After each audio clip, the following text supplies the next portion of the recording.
بیگم کو نا ہر مہینے کچھ اماؤنٹ ایسا دینا چاہیے, اللہ نے اگر گنجائش دی ہے, کہ اس میں اس سے پوچھو نہیں کہ کہاں خرچ کر رہی ہو. پاکٹ منی جسے کہتے ہیں, وہ ہر آدمی کی اپنی مالی حیثیت سے. کروڑ روپے آدمی وہ 1 لاکھ بھی دے سکتا ہے, 5 لاکھ بھی دے سکتا ہے, ایک متوسط آدمی 5,000 بھی دے سکتا ہے, 500 بھی دے سکتا ہے, وہ تو ہر آدمی کی مالی حالت. اس میں بیگم کو دے کے بھول جایا کرو یہ کیا کر رہی ہے. یہ بھی حضرت مولانا شرف علی تھانوی رحمہ اللہ نے لکھا ہے کہ جو ہوم ہاؤس وائف ہوتی ہے نا, جس کی جاب نہیں ہے, اس کے ہاتھ میں کچھ پیسہ ہونا چاہیے. یہ آج کی ضرورت ہے ہمارے معاشرے کی.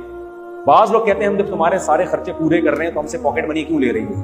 یار عزت دار آدمی یہ عزت کے ساتھ زندگی گزارنے کے لیے یہ ضروری ہے کہ آپ کی جیب میں کچھ اماؤنٹ ایسی ہو جس میں کوئی آپ سے پوچھے نہیں. بیٹا بھی چاہتا ہے کہ میری جیب میں کچھ پیسے ہوں, ابا تو کما رہے ہوتے ہیں, تو بچوں کو بھی کچھ جب تھوڑے سمجھدار ہو جائیں, چھوٹے بچوں کو نہیں بلکہ ہم تو چھوٹے بچوں کو بھی دے رہے ہوتے ہیں. جمعے کے دن میں لائن لگائے ہوئے بچے کھڑے ہو گئے, اب میں تھوڑی پوچھوں گا کیا خرچ. ہاں کوئی نقصان دہ چیز خرید رہے ہوتے ہیں, کیا لگ بات.